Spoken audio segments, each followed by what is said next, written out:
अब क्या होता है, फ्रांसीसी कंपनी की देखेंगे तो तीसरे नंबर पे जो कंपनियां जो आती है, ठीक है, ब्रिटिश नहीं देख रहा हूँ, ठीक है, ब्रिटिश अभी हम लोग ब्रिटिश में कर्नाटक के साथ कर्नाटक, हाँ ठीक है, पहले फ्रांसीसी देख लेते हैं, ब्रिटिश भी देखेंगे, ठीक है। फ्रांसीसी कंपनी की बात करेंगे तो 1664 में इसकी स्थापना हुई। वो सबसे बाद भारत में आई, 1668 में पहली फैक्ट्री सूरत में स्थापित की, ठीक है। तो 1664 में क्या होता है, फ्रांसीसी कंपनी की स्थापना होती है, और वो भारत में 1668 में अपनी पहली फैक्ट्री क्या करती है, सूरत में स्थापित करती है, फ्रांसीसी, याद रखिएगा, ठीक है। फिर उसकी फैक्ट्री कहाँ पे बनी, मसूलीपट्टनम में, तथा आगे चल के पौंडीचेरी तथा अन्य स्थानों पे क्या हुई, स्थापित हुई। मसूलीपट्टनम अगर पूछेगा वर्तमान में किस राज्य में है, तो आंध्र प्रदेश में आपको मसूलीपट्टनम वर्तमान में देखने को मिलता है।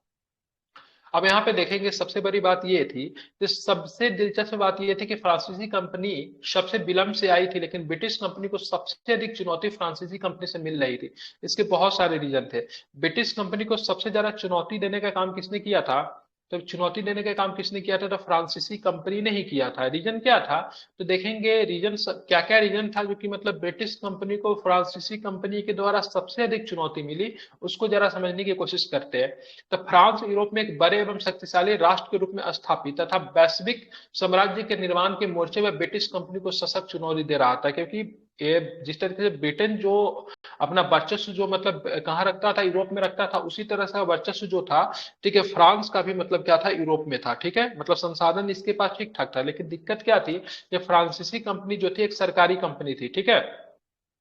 भारत में जिस प्रकार, ठीक है, भारत में जिस प्रकार ब्रिटिश कंपनी को ब्रिटिश सरकार का समर्थन प्राप्त था, उसी प्रकार फ्रांसीसी कंपनियों को भी फ्रांसीसी सरकार का समर्थन प्राप्त था, क्योंकि भारत में ब्रिटिश एवं फ्रांसीसी कंपनी के बीच होने वाला संघर्ष एक वैश्विक संघर्ष का हिस्सा था। अगर भारत में अगर ब्रिटिश और फ्रांसीसी कंपनी के बीच में अगर संघर्ष होती थी, तो इसका असर मतलब वैसे जगहों पे भी पड़ता था जहां पे ब्रिटिश और फ्रांसीसी कंपनियां पहले से उपलब्ध होती थी। जैसे मान लो यूरोप में अगर युद्ध हुआ, तो भारत में भी इनके बीच में मतलब क्या होता था, युद्ध प्रारंभ हो जाता था। भारत में अगर संधि होता था, तो यूरोप में भी क्या होता था, इनके बीच मध्य मतलब क्या हो जाता था, संधि हो जाता था। इससे हम कह सकते हैं, से मतलब क्या होता था, फ्रांसीसी कंपनियां और ब्रिटिश कंपनियां के बीच का जो जो भी मतलब मतभेद वगैरह था, जो कि मतलब एक तरह से मतलब अंतरराष्ट्रीय स्तर पे भी मतलब उसका असर आपको देखने को मिलता था, ठीक है। अगर पूछेगा फ्रांसीसी कंपनी का संस्थापक कौन था, तो उस समय फ्रांस सरकार का एक मंत्री था जिसका नाम कोलवर्ट जो था, वो मतलब फ्रांसीसी कंपनी का संस्थापक था।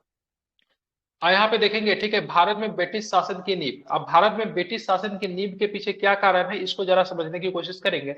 ब्रिटिश कंपनी ने वाणिज्य गतिविधियों से राजनीतिक शक्ति उपार्जित करने की ओर कदम क्यों बढ़ाया, क्योंकि शुरू में वाणिज्य गतिविधि कहने का मतलब व्यापारिक गतिविधि से, ठीक है, हटकर इन्होंने मतलब राजनीतिक शक्ति अर्जित करने का कदम क्यों बढ़ाया। तो भारत में व्यापार करने के लिए आवश्यक पूंजी जुटाने के उद्देश्य से कंपनी ने भारत में अतिरिक्त संसाधनों की, ठीक है, अधीरता से तलाश कर रही थी। ब्रिटिश कंपनी भारतीय बाजार से अन्य यूरोपीय, ठीक है, प्रतिद्वंदियों को समाप्त करना चाहती थी, क्योंकि भारतीय बाजार में बहुत अधिक यूरोपीय प्रतिद्वंदी थे। तो उन सारे को समाप्त करके ब्रिटिश एकाधिकार चाहता था, क्योंकि भारत में संसाधनों की कमी नहीं थी, लेकिन ब्रिटिश चाहते थे इन संसाधनों का बंडर बांटना हो। इसलिए मतलब वो क्या चाहते थे, किसी भी तरह से मतलब क्या करे, पूरे संसाधन पे इनका मतलब क्या हो जाए, पकड़ हो जाए, और भारतीय संसाधन का पूरी तरीके से यूज करे, प्रयोग करे। और इसके क्रम में क्या करना पड़ेगा, तो इसके क्रम में और भी जो यूरोपियन शक्ति जो थी उनको यहाँ से मतलब हटाना पड़ेगा। और इनमें जो सबसे बड़ा जो इनके लिए जो चुनौती निकल कर आएगा, वो फ्रांसीसी निकल कर आएगा। और फ्रांसीसी को हटाने के लिए इनको युद्ध करना पड़ेगा। उस युद्ध को हम लोग वर्तमान समय में कर्नाटक युद्ध के नाम से जानते हैं, ठीक है, ध्यान में रखेंगे। कर्नाटक युद्ध महज ब्रिटिश कंपनी और फ्रांसीसी कंपनी के बीच संघर्ष नहीं, बल्कि ये ब्रिटिश साम्राज्य और फ्रांसीसी साम्राज्य के बीच का संघर्ष था। ये केवल कंपनी का संघर्ष नहीं था, इसमें साम्राज्य भी जो था, इसमें आपको इन्वॉल्व आपको देखने को मिलता है। इसीलिए इस युद्ध में भारत में फ्रांसीसी कंपनी के साथ फ्रांस के, ठीक है, वैश्विक साम्राज्य के भविष्य का भी निर्णय कर दिया, ठीक है। आगे चले, कर्नाटक युद्ध के लिए एक से अधिक कारक उत्तरदायी थे, जो कि इस प्रकार थे। अब देखेंगे कर्नाटक युद्ध के लिए कौन कौन से कारक उत्तरदायी थे, अगर पूछेगा आपसे, तो यह युद्ध यूरोपीय प्रश्न से जुड़े थे, ठीक है, क्योंकि आप देखेंगे 7 वर्षीय यूरोप जो चला, सप्तवर्षीय युद्ध जो चला, जो 56 से लेकर 63 तक चलता है, कहाँ पे चलता है, यूरोप में चलता है, लेकिन उसका प्रभाव आपको भारत में भी देखने को मिलता है। अब भारत में युद्ध जाके 58 से लेकर 63 तक भारत में चलता है, 56 से लेकर 63 तक यूरोप में चलेगा 6 वर्षों तक, ठीक है। 58 से लेकर 63 तक कहाँ चलेगा, तो 58 से लेकर 63 तक मतलब चलेगा भारत में चलेगा। मतलब यूरोप में युद्ध का प्रभाव भारत में देखने को मिल रहा है। अगर भारत में फ्रांसीसी और ब्रिटिश के बीच में रिश्ते खराब होते तो इसका इसका मतलब असर कहाँ देखने को मिलता है, तो यूरोप में देखने को मिलता है। तो इसीलिए हम कह सकते हैं इसे, मतलब क्या कह सकते हैं इसे, मतलब इस युद्ध का प्रभाव जो था, ठीक है, वैश्विक साम्राज्य के भविष्य का भी निर्णय कर रहा था। ठीक है, बिल्कुल ठीक है। यह युद्ध फ्रांसीसी और ब्रिटिश कंपनी की राजनीतिक महत्वाकांक्षा से जुड़े हुए थे। ठीक है, ब्रिटेन, बात करेंगे यूरोप में कौन बलिष्ठ होगा, फ्रांस बलिष्ठ होगा कि मतलब क्या होगा, आपका ब्रिटेन बलिष्ठ होगा, इस चीज से मतलब जुड़ा हुआ था इस युद्ध का प्रश्न। ठीक है, कर्नाटक युद्ध का एक उद्देश्य कंपनी, फ्रांसीसी एवं ब्रिटिश कंपनी के द्वारा दक्षिण के व्यापार के नियंत्रण स्थापित करना था। अब मुख्य रूप से दक्षिण का व्यापार जो था, मतलब दक्षिण भारत, कर्नाटक हो गया, तमिलनाडु हो गया, ठीक है, मद्रास हो गया, वहां पे व्यापार किस तरीके से चलेगी, इसके लिए मतलब भविष्य निर्धारण करने के लिए भी कर्नाटक युद्ध हुआ। पहला कर्नाटक युद्ध का समय काल नोट कर लीजिए, जो भी लोग नोट करना जानते हैं तो स्क्रीनशॉट लेना है, ले लीजिए। प्रथम कर्नाटक जी युद्ध का सर। समय रहा, ठीक है, 1744 से लेकर 1748 तक, ठीक है, 4 वर्षों तक चला। ठीक है, क्या चला, 4 वर्षों तक चला ये चार पहला वर्षों वाला। तक। बिल्कुल। और यह, अगर पूछेगा इस युद्ध का कारण पूछेंगे, तो यह यूरोप में ऑस्ट्रिया के उत्तराधिकारी के ऑस्ट्रेलिया मुद्दे के पे उत्तर। प्रारंभ हुआ था। यह युद्ध भारत की दोनों कंपनियों के बीच अनिर्णीत था, मतलब इसमें किसी भी तरह का निर्णय नहीं लिया जा सका। ठीक है, ध्यान में रखेंगे। जी सर। विशेष करके ये युद्ध क्यों जाना जाता था, सन टोमे के युद्ध के लिए प्रसिद्ध था। अगर पूछेगा सन टोमे का युद्ध मतलब कौन सा, मतलब कौन से कर्नाटक युद्ध में संत टोमे का युद्ध हुआ, तो ध्यान में रखिएगा, प्रथम तो कर्नाटक फ्रांसीसी, युद्ध। ठीक है, हाँ, प्रथम कर्नाटक युद्ध में संत टोमे का युद्ध होता है, जिसने भारतीयों की तुलना में यूरोपीय युद्ध तकनीकी को श्रेष्ठता सिद्ध कर दिया। ठीक है, इससे पता चलता है भारतीयों को जो युद्ध करने की जो टेक्निक जो है प्राचीन हो चुके हैं, यूरोपियन टेक्निक जो क्या जो बेहतर है। ठीक है, तो पहला जो युद्ध जो हुआ था ऑस्ट्रिया के उत्तराधिकार के मुद्दे को लेकर हुआ था। ठीक है, तत्कालीन कारण अगर पूछ देगा तो तत्कालीन कारण था फ्रांसीसी ऑस्ट्रेलिया का जहाजों का उत्तराधिकारी। ब्रिटिश, हाँ वो तो था, एक और भी लेता, फ्रांसीसी जहाजों का, ठीक है, ब्रिटिश के द्वारा मतलब अधिग्रहण। ठीक है, ये भी एक कारण था। और इसको सन टोमे का युद्ध आपको ध्यान में रखेगा, इसमें कौन सी संधि होती है प्रथम कर्नाटक युद्ध में, एला बताइए। सापेल में। एला सापेल की संधि। एला सापेल। बिल्कुल, एक्सला सफल की संधि होती है। ठीक है, ध्यान में इसको रखना है। ठीक है, चलिए, दूसरा का समय काल कब से कब रहा, 49 से 54, 1749 से हाँ 54। ठीक है, ध्यान में रखिएगा। यह युद्ध यूरोपीय कंपनियों की महत्वाकांक्षा के कारण आरंभ हुआ, क्योंकि इन कंपनियों के द्वारा हैदराबाद और कर्नाटक के मामले में हस्तक्षेप किया गया। ठीक है, एक हैदराबाद को सपोर्ट कर रहे थे, दूसरा जो था कर्नाटक को सपोर्ट कर रहे थे। इस युद्ध के परिणाम स्वरूप हैदराबाद पर फ्रांसीसी कंपनी तथा कर्नाटक पर ब्रिटिश कंपनी का वर्चस्व मतलब क्या हो गया। ठीक है, ध्यान में रखेंगे। तीसरा वाला की बात करेंगे 58 से लेके 63 तक, ये 56 लिखा रहेगा। ठीक है, कहीं कहीं पे 1756 से लेके 63 तक रहता है, इसको सप्तवर्षीय युद्ध के नाम से जानते हैं, लेकिन यूरोप में चला था 56 से 63 तक। भारत में चलेगा कब तक चलेगा, तब भारत में 58 से लेके 56 से 63 तक 63। चलेगा। ठीक है, तृतीय कर्नाटक युद्ध भी यूरोपीय प्रश्न के साथ आरंभ हुआ, क्योंकि इस युद्ध में यूरोप में हो रहे सप्तवर्षीय युद्ध का हिस्सा था। इस युद्ध में डुप्ले जैसे एक दूरदर्शी अधिकारी की अनुपस्थिति एवं फ्रांसीसी सरकार के अत्यधिक हस्तक्षेप के कारण फ्रांसीसी कंपनी की स्थिति कमजोर पड़ गई। ठीक है, डुप्ले जो था बहुत अच्छा अधिकारी था, लेकिन दिक्कत क्या होता है, दिक्कत ये होता है फ्रांसीसी कंपनी जो थी डुप्ले को बुला लेती है और उसके जगह पे लाली को मतलब भेज देती है। लाली जो था, लाली आता, गोडहू आता। ठीक है, दोनों का दोनों जो था दूरदर्शी नहीं था। ठीक है, अतः 1760 में बांडीवस के युद्ध के में फ्रांसीसी संघ के निर्णायक रूप से पराजित हो गई। अतः भारत में अपने, ठीक है, राजनीतिक वर्चस्व स्थापित करने का उनका सपना जो था पूरी तरीके से मतलब क्या हो गया, तो समाप्त हो समाप्त गया। हो ठीक गया। है, आप इसको ध्यान में रखें, तीन कर्नाटक युद्ध, पहले वाला में एक्सला सेपल की संधि, दूसरा वाला में कौन सी संधि होगा, पेरिस का संधि। तीसरा में, सर। चेरी तेस्ता पेरिस।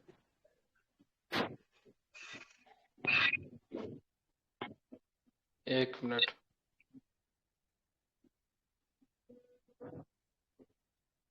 पांडिचेरी वाला किसमें हुआ था, दूसरा और तीसरा में तेस्ता पेरिस की पेरिस। संधि।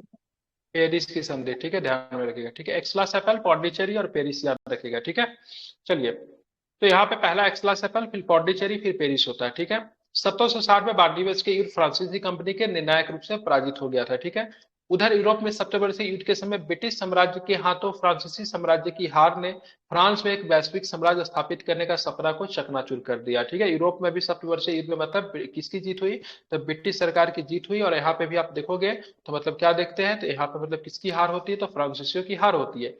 क्योंकि इस युद्ध में फ्रांस की हार के कारण उनके हाथों से एक तरफ कनाडा था, दूसरी तरफ से भारत जैसे महत्वपूर्ण क्षेत्र जो था निकल गया। ठीक है, तो ये सारी रीजन था जिसके वजह से, संक्षेप में बताओ, इस सारी चीजों का आगे हमको डिटेल्स में पढ़ना था।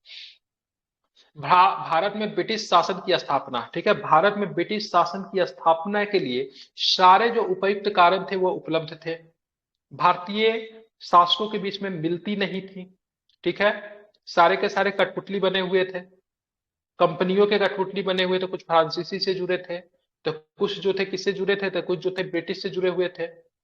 और दूसरी बात, ब्रिटिश कंपनियां जो थी बहुत अधिक मतलब क्या थी, मजबूत हो चुकी थी, क्योंकि उसने बक्सर की लड़ाई जीती थी, उसने प्लासी की लड़ाई जीती थी, उसने 1760 में किसे बांडीबस की लड़ाई फ्रांसीसियों को पराजित किया था।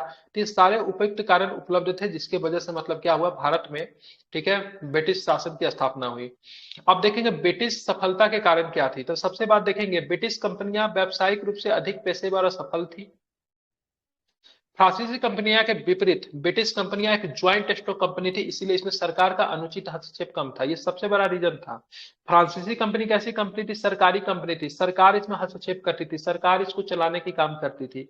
जबकि ब्रिटिश कंपनियां कैसी थी, तो ब्रिटिश कंपनियां की बात करेंगे तो ज्वाइंट, ठीक है, ज्वाइंट स्टॉक कंपनियां थे जिसमें लोगों का शेयर था, लोग निर्णय लेते थे बेहतर क्या होगा। हालांकि दोनों सरकार के अंतर्गत काम करती थी, लेकिन सरकार इसमें ज्यादातर हस्तक्षेप नहीं करती थी। तो इस वजह से निर्णय लेने की इनको मतलब क्या थी, स्वतंत्रता थी, इस वजह से भी ब्रिटिश कंपनियां क्या हुई, सफल हुई। ठीक है, दूसरी बार ब्रिटिश कंपनियों के सक्षम अधिकारी मिले, जैसे क्लाइव मिले, आयरकुट मिले। ठीक है, आयरकुट मिले, ये सब बहुत बढ़िया मतलब अधिकारी थे।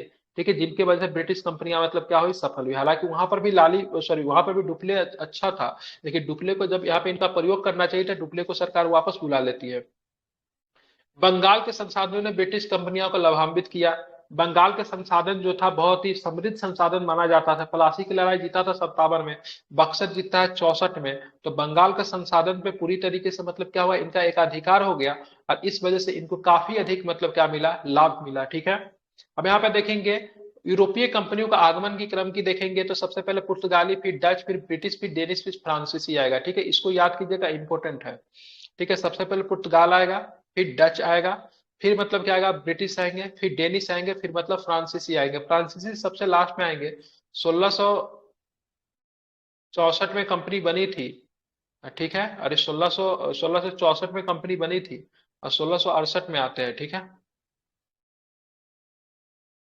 ध्यान में रखना है इसको। चलिए आगे चलेंगे तो क्या था, अब यहाँ पे कुछ प्रश्न हमको देखने को मिलते हैं। ठीक है, एक प्रश्न मेंस का इस तरह का प्रश्न पूछेगा, कर्नाटक युद्ध ने ब्रिटिश एवं फ्रांसीसी कंपनी के भारत के अंदर ही नहीं बल्कि भारत के बाहर भी, ठीक है, ब्रिटिश एवं फ्रांसीसी साम्राज्य के भविष्य का फैसला कर दिया।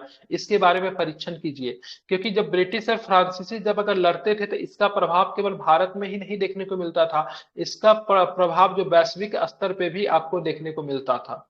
तो इसका उत्तर होगा, यद्यपि कर्नाटक युद्ध भारत में लड़ा गया, परंतु इसकी जड़ भारत के बाहर यूरोप में भी थी। यह युद्ध उस संघर्ष का हिस्सा जो ब्रिटेन और फ्रांस के बीच वैश्विक साम्राज्य के लिए लड़ा गया जा रहा था। इसलिए भारत में फ्रांसीसी कंपनी का भविष्य फ्रांसीसी साम्राज्य के भविष्य पे मतलब क्या करता था, निर्भर करता था।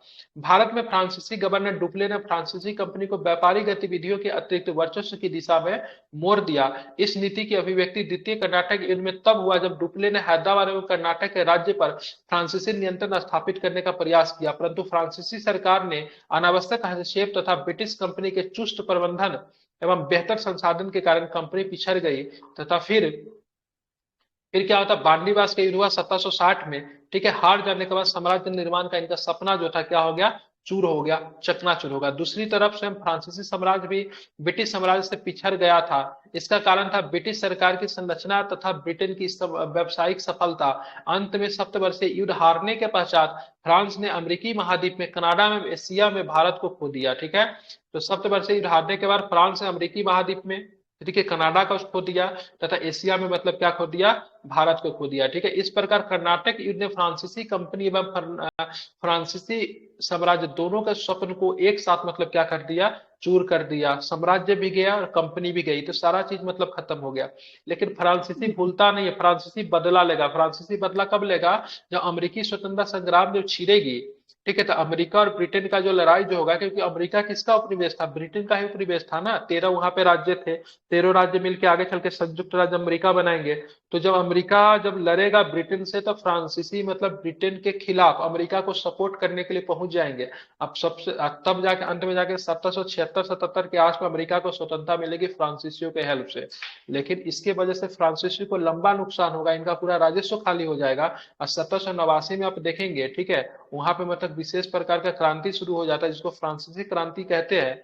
जिससे पहले पूरे मतलब पूरे विश्व मतलब क्या होगा, फ्रांसीसी क्रांति के प्रभाव से मतलब क्या होगा, प्रभावित होगा। दूसरा प्रश्न मिलेगा इसी चैप्टर से, क्या आप इस कथन से सहमत है कि सरकारी हस्तक्षेप ने भारत में ब्रिटिश कंपनी के समानांतर फ्रांसीसी कंपनी की विफलता को सुनिश्चित कर दिया? अपने मत के पक्ष में उत्तर दीजिए। देखिए, फ्रांसीसी कंपनी एक सरकारी कंपनी थी, जबकि ब्रिटिश कंपनी एक सरकारी कंपनी नहीं थी। कैसी कंपनी थी, एक तरह का प्राइवेट कंपनी जिसमें लोगों का अपना शेयर था। ठीक है, फ्रांसीसी कंपनी में फ्रांसीसी सरकार का बहुत अधिक हस्तक्षेप था, कोई भी डिसीजन इनको अपने आप नहीं लेना पड़ता। सरकारी डिसीजन कितना देर दुरुस्त होता पता ही है आपको। इस वजह से फ्रांसीसी कंपनी को बहुत अधिक मतलब क्या किया, पिछड़ जाने के लिए माहौल उत्पन्न किया। 18वीं शताब्दी का कर्नाटक युद्ध में भारत में ब्रिटिश कंपनियां व फ्रांसीसी कंपनी तथा भारत से बाहर ब्रिटिश से भी फ्रांसीसी साम्राज्य के भी राजनीतिक वर्चस्व के लिए चलने वाला एक दीर्घकालीन संघर्ष का परिणाम था। भारत के अंदर फ्रांसीसी कंपनी के पिछड़ जाने का एक प्रमुख कारण कंपनी के निर्णय की शक्ति सरकारी हस्तक्षेप जैसा एक कारण अवश्य था। ठीक है, ध्यान में रखेंगे। परंतु यही एकमात्र कारण नहीं था। फ्रांसीसी कंपनी के योग्य संचालक डुप्ले को स्वतंत्र रूप से काम करने पर अंकुश लगा जाना तथा भारत में युद्ध के संचालन के लिए काउंट डी लाली को सीधे पेरिस से भेजे जाने का निर्णय फ्रांसीसी कंपनी के लिए बहुत घातक सिद्ध हुआ। डुप्ले को वापस बुला लिया गया, डुप्ले को स्वतंत्र रूप से काम नहीं करने दिया, डुप्ले को फ्री हैंड नहीं दिया गया, और डुप्ले के जगह पे किसे भेजा गया, तो काउंट दी लाली को भेजा गया, जो कि डुप्ले की तुलना में अगर बात करें तो डुप्ले की तुलना में उतना योग्य नहीं था। ठीक है, डुप्ले की तुलना में क्या था, उतना योग्य नहीं था जितना योग्य मतलब क्या था, डुप्ले था। लेकिन फिर भी मतलब डुप्ले के जगह पे उनको कार्य करने के लिए मतलब क्या किया गया, भेजा गया। ठीक है, परंतु इसके अतिरिक्त कुछ अन्य कारणों ने भी फ्रांसीसी विफलता की भूमिका निभाई। और क्या क्या रीजन था जो कि फ्रांसीसी कंपनी भारत में मतलब विफल हो गया, तो देखेंगे। सबसे पहली बात, फ्रांसीसी कंपनी की तुलना में ब्रिटिश कंपनी को बेहतर व्यावसायिक सफलता मिली। अब यहाँ पे बोलोगे सर आप ये बात कैसे बोल रहे हो, क्योंकि व्यवसाय तो दोनों करती थी। तो जिस समय ब्रिटिश कंपनियां युद्ध में फंसी हुई रहती थी ना, तो अपना व्यापार करना बंद नहीं करती थी। लेकिन फ्रांसीसी कंपनियां क्या करते थे, युद्ध करते रह गई और व्यापार करना उन्होंने अपना बंद कर दिया। तो पैसे की कमी तो होगी ना, एक तो आप सरकारी कंपनी हो, पैसे की कमी तो होगी ना, व्यापार करना बंद नहीं करना चाहिए। ब्रिटिश कंपनियां एक तरफ व्यापार कर रही थी या दूसरे तरफ युद्ध कर रही थी। ठीक है, फ्रांसीसी कंपनियां केवल युद्ध ही कर रही थी। तो इस वजह से मतलब क्या मिली, तो इनको बेहतर व्यावसायिक सफलता जो थी किसके फेवर में थी, तो ब्रिटिश के फेवर में थी। ठीक है, ब्रिटिश कंपनी को रॉबर्ट क्लाइव एवं सर आयुकुट जैसे योग्य अधिकारियों की सेवा मिल गई। ब्रिटिश कंपनी ने बंगाल का संसाधन प्राप्त हो गया, जो कि पलासी और बक्सर के बाद प्राप्त हुआ था। पूरा बंगाल, बिहार, उड़ीसा, ठीक है, इस सारा का दीवानी किसे प्राप्त हुआ था, 1765 में इलाहाबाद की संधि हुई थी, ब्रिटिश को प्राप्त हुआ था ना। तो वहां से जो मिलने वाला संसाधन जो था उसका प्रयोग इन्होंने धन के रूप में मतलब क्या किया, युद्ध में किया। इस वजह से भी इनको सफलता मिली। ठीक है, वैश्विक राजनीतिक के ब्रिटिश साम्राज्य के साथ प्रतिस्पर्धा में फ्रांस पिसर गया। इस प्रकार फ्रांसीसी कंपनी की विफलता के लिए एक से अधिक कारक मतलब क्या थे, उत्तरदायी थे। अगर कभी भी कोई पूछेगा फ्रांसीसी कंपनी भारत में असफल हो गई, इसके पक्ष में तर्क दे, तो आप लोग लिख दीजिएगा ना, या फिर कोई पूछेगा भी तो बता दीजिएगा, कोई दिक्कत नहीं है। अब हम चलेंगे बंगाल में, चलेंगे बंगाल में हुई थी प्लासी की लड़ाई। ठीक है, बंगाल में क्या हुई थी, प्लासी की लड़ाई। ये जो क्लास जो आपका फाउंडेशन क्लास है, पीटी और मेंस के पॉइंट ऑफ व्यू से चलता है। ठीक है, इसीलिए बहुत जी अच्छे सर। से चीजों को करवाया जाता है, दोनों मिला के पढ़ाता हूँ। ठीक है, क्योंकि कोई लोग अगर सोचते हैं हम केवल पीटी क्लियर करने के बाद मेंस कर लेंगे, तो नहीं है, आपको मेंस के साथ साथ पीटी को पढ़ना पड़ेगा। इसलिए इस बैच को डिजाइन सही भी बात उसी है सर। हिसाब से किया गया, पीटी और मेंस को इंक्लूड करके। ठीक है, ध्यान में रखेंगे। तो अब यहाँ पे आप देखोगे, ठीक है, से बंगाल में प्लासी के युद्ध के कारण क्या थे, क्या रीजन थे से बंगाल में प्लासी के युद्ध होना, मतलब तो दो तरह के कारण थे, एक मौलिक कारण होते हैं, एक तत्कालीन कारण होते हैं, ठीक है। किसी भी युद्ध का होना हमेशा एक तत्कालीन कारण होता है, ठीक है। बहुत सारे जी कारण पीछे से काम करते थे, जैसे 1857 की क्रांति के कारण क्या थे, तो सामाजिक कारण था, आर्थिक कारण था, राजनीतिक कारण था, धार्मिक कारण था। लेकिन तत्कालीन कारण क्या बना था, तत्कालीन कारण बना चर्बी वाला कारतूस का प्रयोग चर्बी करना, वाला ठीक है। लेकिन कारतूस। कारण तो 75 जी थे, ठीक है। तो यहाँ पर भी एक मौलिक कारण है, एक तत्कालीन कारण है, ठीक है। प्लासी के युद्ध में एक से अधिक कारण थे, इन्हें हम निम्न रूप से समझा जा सकता है। सबसे पहला मौलिक कारण, और दूसरा जो था तत्कालीन कारण। मौलिक कारण में क्या था, तो मौलिक कारण वैसे कारण थे जो बंगाल के नवाबों को आराम से ही परेशान कर रहे थे, ये कारण निम्नलिखित थे। जैसे नवाब मुर्शिद कुली खान के समय से ही दस्तक के दुरुपयोग का मुद्दा ज्वलंत मुद्दा था रहा था। दस्तखत करने का मतलब क्या होता था, दस्तखत करने का मतलब था एक एकाधिकार था, ठीक है। एकाधिकार था मतलब एक तरह से दस्तक अगर दे दिया जाता था जिसके बाद किसी भी प्रकार का टैक्स वगैरह नहीं लिया जाता था, तो कंपनी को अधिकार दिया गया था, सो दस्तक का प्रयोग कर सकते थे कंपनी के व्यापार हेतु। लेकिन कंपनी के अधिकार क्या कर रहे थे, दस्तखत का दुरुपयोग कर रहे थे निजी व्यापार करके, ठीक है। तो इस वजह से भी मतलब क्या था, मौलिक कारण था। उसी प्रकार नवाब के दरबार में अधिकारियों की गुटबंदी तथा बंगाल के व्यापारी एवं बैंकरों का असंतोष भी कोई नया मुद्दा नहीं था, ठीक है। तो बंगाल के नवाब के दरबार में अधिकारियों की गुटबंदी हो गई थी। कुछ लोग जो थे सिराजुद्दौला के फेवर नहीं कर रहे थे, क्योंकि सिराजुद्दौला जो था नया नया लड़का था, 21 या 22 साल उसकी उम्र थी। वो प्राय मतलब दरबारियों का मतलब मजाक उड़ाया करता था। इस वजह से भी दरबार में गुटबंदी हो गई थी, सभी लोग सिराजुद्दौला को हटाना चाहते थे। दूसरी ओर बंगाल के जो बैंकर जो थे उनके प्रति भी सिराजुद्दौला के प्रति उनका भी असंतोष था, जैसे किसी राजवल्लभ बैंकर था, ठीक है, जगत सेठ, ठीक है, जगत सेठ बैंकर था। तो ये सब मतलब क्या किया, सिराजुद्दौला को हटाना चाहते थे। तो बंगाल के साम्राज्य के प्रति इनका असंतोष था। अब तत्कालीन कारण की बात करेंगे, परंतु दो कारणों से बंगाल में स्थिति बिगड़ती चली गई, ठीक है। पहला कि नवाब सिराजुद्दौला जो ब्रिटिश कंपनी से व्यक्तिगत आक्रोश था, इस कारण ब्रिटिश की ओर से की गई कोई भी गलती ने नवाब के अतिरिक्त आक्रोश पैदा कर दिया। उदाहरण के लिए बंगाल के पूर्व नवाब मुर्शिद कुली खान अलवर्दी खान की संतुलन की नीति को उलटते हुए सिराजुद्दौला ने फोर्ट विलियम से किलेबंदी के मुद्दे पर सीधा फोर्ट विलियम पर क्या कर दिया, हमला कर दिया। सिराजुद्दौला ब्रिटिश से चिढ़ता तो अलवर्दी खान भी था, इन्होंने ब्रिटिश की तुलना मधुमक्खियों से की थी, ठीक है। लेकिन वो मतलब जी हमेशा ना संतुलन मतलब चला के चलते थे, ताकि संघर्ष ज्यादा पैदा ना हो, डायरेक्ट हमको ब्रिटिश से ना मतलब क्या उलझना पड़े। लेकिन सिराजुद्दौला ऐसा नहीं था, वो मतलब डू एंड डाई में विश्वास रखता था। फोर्ट विलियम पे जो किलाबंदी जो किया जा रहा था, तो यहाँ पे मतलब सिराजुद्दौला के द्वारा बोला गया इस किलाबंदी नहीं करने के लिए, फिर भी अगर ब्रिटिश नहीं माने तो सीधा सीधा मतलब उन्होंने क्या किया, फोर्ट विलियम पे मतलब क्या किया, हमला कर दिया। क्या कर दिया, फोर्ट विलियम पे सीधा सीधा मतलब क्या किया उन्होंने, मतलब क्या किया, हमला कर दिया, ठीक है। ध्यान में रखेंगे।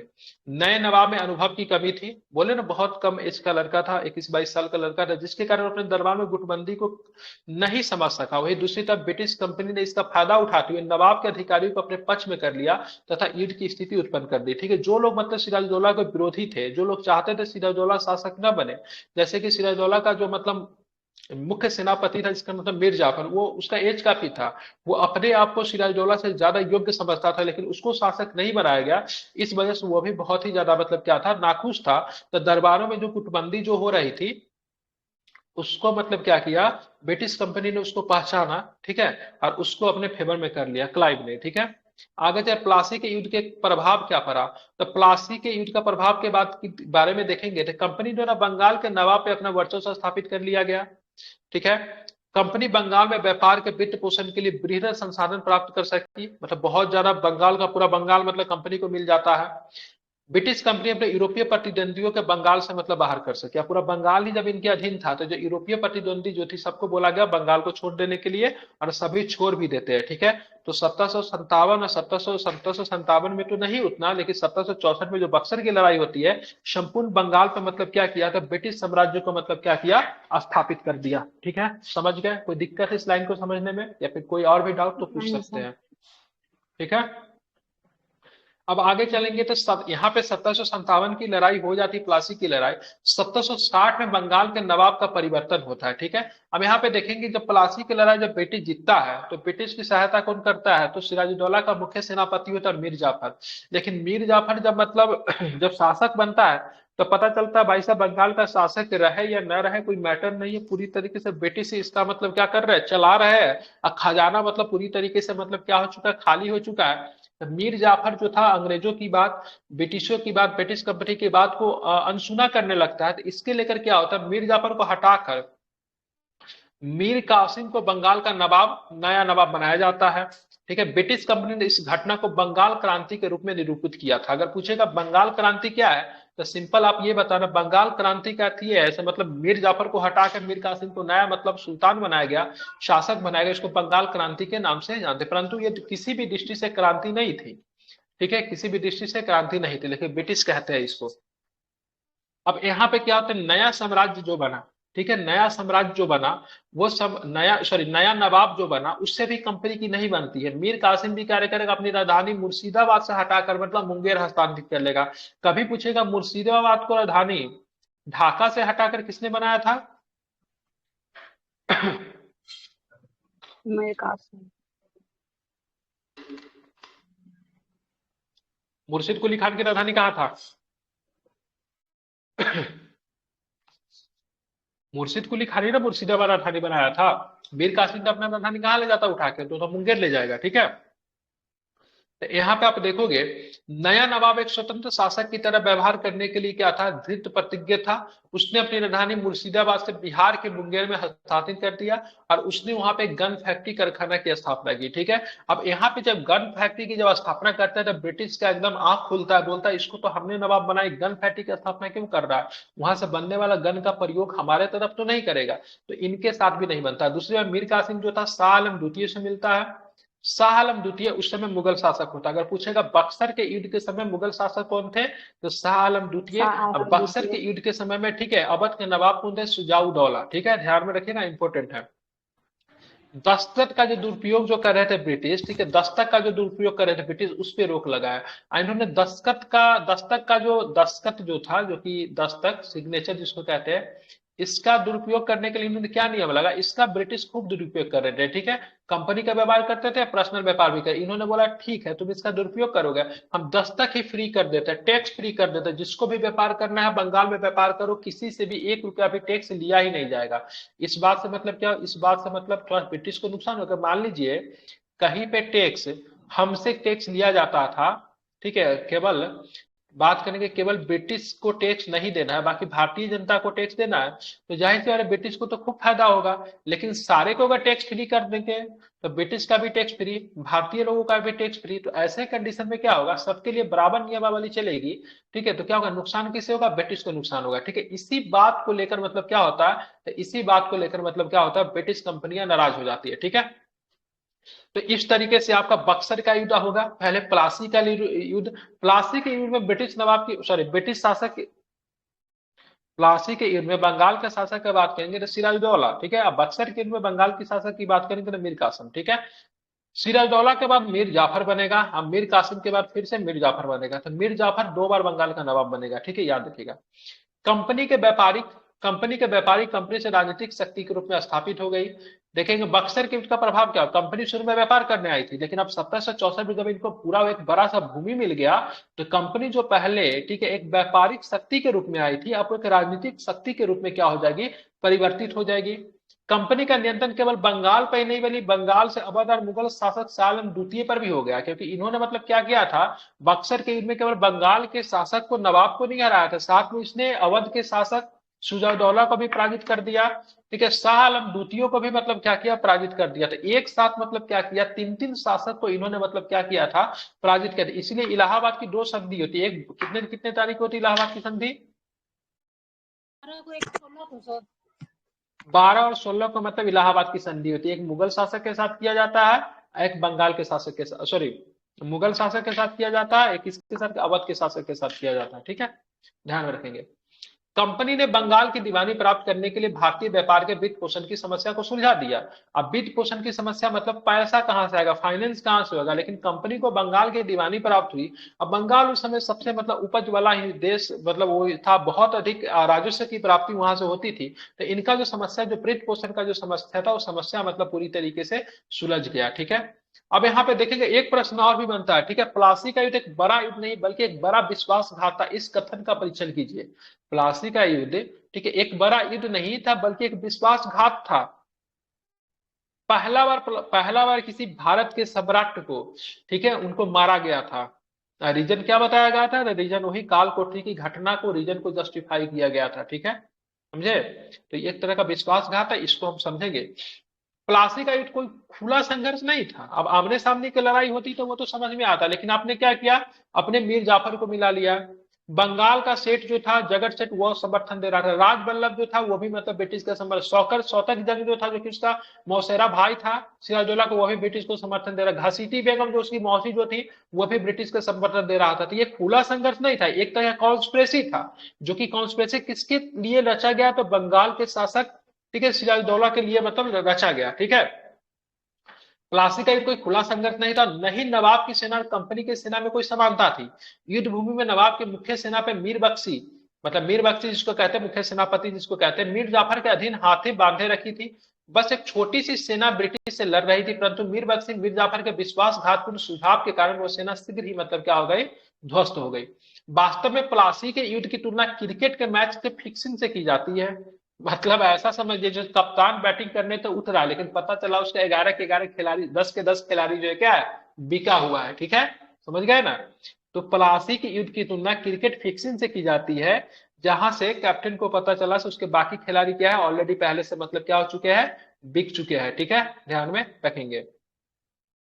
और भी कुछ चीजें इसको ध्यान में रखना है, ठीक है। फर्क बस इतना था कि क्रिकेट में विजेता पक्ष पराजित पक्ष को अग्रिम राशि प्रदान करता है, जबकि प्लासी के युद्ध में पराजित पक्ष ही विजेता पक्ष को यह आश्वासन दे रहा था कि भविष्य में उसे खास रकम उपहार में देगा, ठीक है। इस लाइन को समझिए। यहाँ पे क्रिकेट का मैच हो जाता है, पराजित पक्ष को अग्रिम राशि प्रदान करता है, जबकि, ठीक है, प्लासी के युद्ध में, ठीक है, पराजित पक्ष को विजेता पक्ष को यह आश्वासन दे रहा था कि भविष्य में उसे खास रकम उपहार में दिया जाएगा। क्रिकेट के मैच में जो हारने वाला जो होता, हारने के बाद तुरंत जो पैसा होता दे देता है, चलो हम इतना हार गए। लेकिन यहाँ पे जो हारने वाला जो था उसको मतलब क्या किया गया, वो मतलब भविष्य में उसे उम्मीद लगाई गई, इसे भविष्य में एक खास कीमत जो होगा तो ब्रिटिश सरकार को मतलब चुकाते रहेगी। एक कुछ कहा भी जाता है ब्रिटिश सरकार के संदर्भ में से, ब्रिटिश सरकार के संदर्भ में कथन नहीं, प्लासी किसके बारे में, हाँ, बंगाल की सरकार के बारे में कथन कही जाती है। सो वो मतलब क्या है, एक तरह का वो है जिसने जितना पैसा चाहो उतना पैसा उसमें से निकाल लो, ठीक है, मीर जाफर के बारे में कहते हैं। एक क्वेश्चन और इससे बनेगा, ठीक है। क्या आप इस कथन से सहमत है कि प्लासी का युद्ध एक खुला संघर्ष नहीं था, इसलिए एक महत्वहीन घटना है, निर्णायक युद्ध बक्सर के युद्ध को ही माना जाना चाहिए, ठीक है। तो प्लासी का युद्ध पूरी तरीके से निर्णायक युद्ध नहीं थी, ठीक है। रीजन क्या, अगर निर्णायक युद्ध रहती तो फिर बक्सर का युद्ध नहीं होता। हाँ बिल्कुल ये सही है कि प्लासी का युद्ध कोई खुला संघर्ष नहीं था, यह एक बड़ा युद्ध होने के बजाय एक बड़ा विश्वासघात था। इसने कहीं भी ब्रिटिश कंपनी के सैन्य श्रेष्ठता सिद्ध नहीं होती है। सैन्य श्रेष्ठता युद्ध कहाँ पे सिद्ध होती है, तो सैन्य श्रेष्ठता बक्सर के युद्ध में सिद्ध होती है, जहां पे मतलब, ठीक है, जहां पे मतलब 3 संयुक्त सेना को ब्रिटिश सेना मतलब पराजित करती है। जबकि प्लासी की लड़ाई क्या थी, तो एक तरह से कॉन्स्पिरेसी थी। ब्रिटिश ने वैसे लोगों को अपने पक्ष में मिला ले जो कि सिराजुद्दौला के विरोधी थे। जबकि सैन्य श्रेष्ठता सिद्ध होने की बात जब आती है तो बक्सर की युद्ध में होती, जहां पे मुगल को भी हराया, ठीक है, अवध की सेना को भी हराया और साथ में बंगाल के संयुक्त सेनाओं को भी हराया, ठीक है, ध्यान में रखेंगे। क्रिकेट मैच फिक्सिंग की तरह इसका भी परिणाम पहले से निश्चित था। फिर भी यह सही है कि इसके पश्चात यदि ब्रिटिश कोई भी युद्ध हार जाते तो उनके लाभों से वंचित रह जाते जो उन्हें प्राप्त हुआ था। परंतु तस्वीर का दूसरा पहलू भी है कि उसे भी ध्यान रखने की आवश्यकता है। प्लासी के युद्ध में कई प्रत्यक्ष एवं अप्रत्यक्ष लाभ ब्रिटिश कंपनी को प्राप्त हुए जो कि निम्नलिखित थे। तो प्लासी के युद्ध ऐसा नहीं था मतलब ब्रिटिश कंपनी को किसी भी प्रकार का लाभ प्राप्त नहीं हुआ। प्लासी की लड़ाई में उनको बहुत सारे लाभ प्राप्त होता है। जैसे क्या था, प्लासी के युद्ध के पश्चात ब्रिटिश कंपनी को बड़ी रकम प्राप्त हुई जो कंपनी के व्यापार में निवेशित किया। इनको बहुत अधिक पैसा मिलता प्लासी की लड़ाई के बीच में मीर जाफर से। मीर जाफर का तो पूरा बंगाल का कोष ही खाली हो जाता है, ठीक है। और इस पैसा को क्या करता है कंपनी मतलब क्या करती है, व्यापार में निवेश करती है।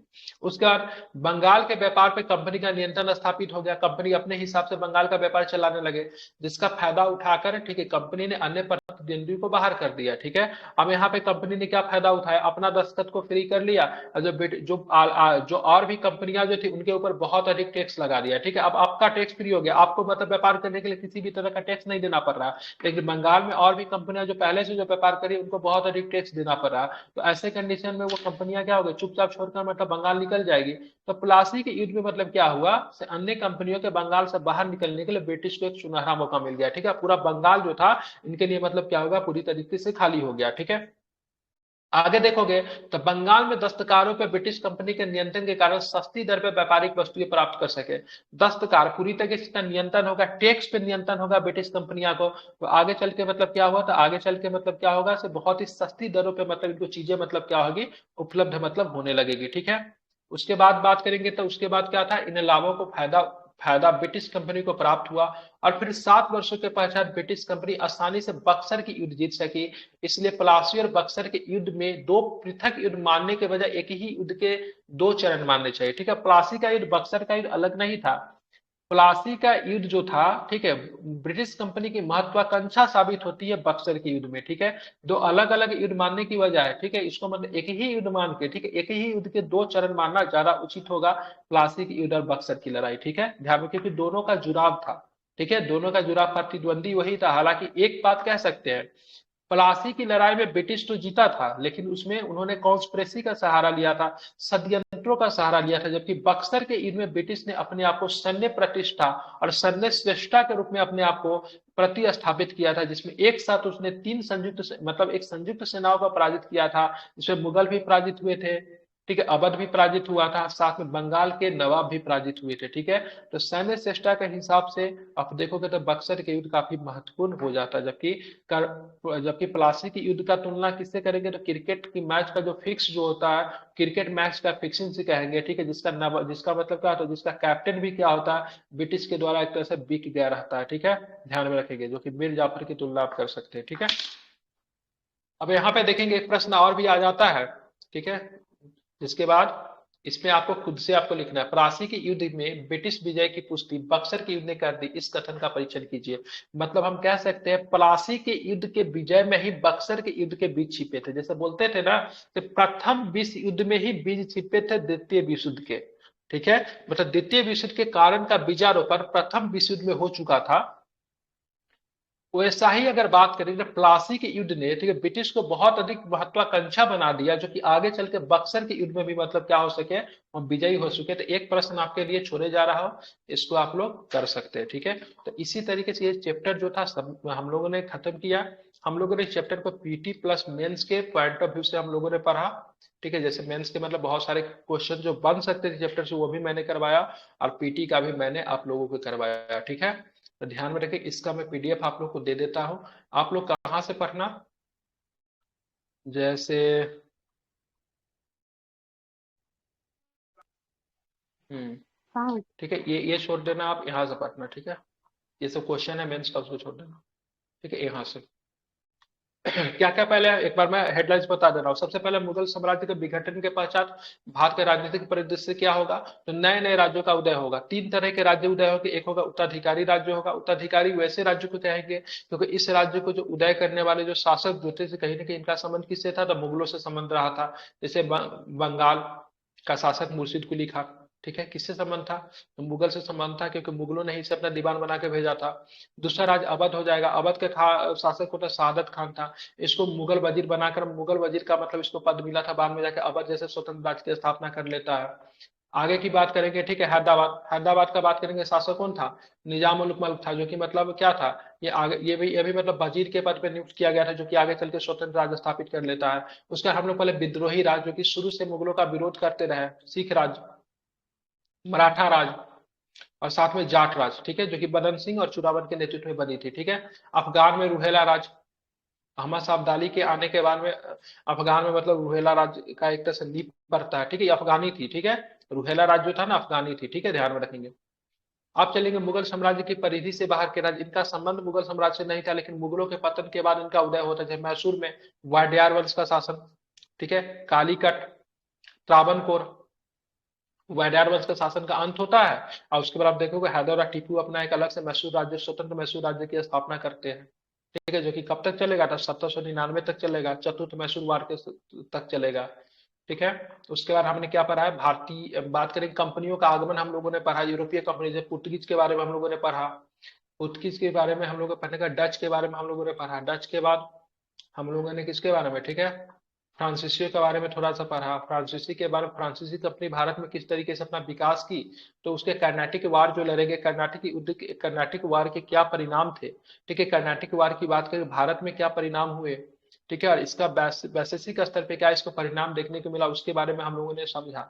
उसके बाद कर्नाटक युद्ध हम लोग देखने के बाद हम लोग सीधे चले कुछ मेंस का जो क्वेश्चन जो था उसको क्वेश्चन को किए, ठीक है, उसके बाद बंगाल में क्या रीजन थे, ठीक है, बक्सर किस तरीके से लड़ाई, बक्सर का युद्ध के कारण प्रभाव, ठीक है, प्लासी के युद्ध के कारण प्रभाव को संक्षेप में समझने का कोशिश हम लोगों ने किया, और इसी के साथ आपका क्या होता है, ये चैप्टर आपका समाप्त होता है, ठीक है। ये पीडीएफ दे देता हूँ, ठीक है, कल हम लोग दूसरा चैप्टर को करेंगे, ठीक है। Good afternoon sir. हाँ सर बोलिए। इसके पहले वाला शायद पीडीएफ नहीं है अभी जो क्लास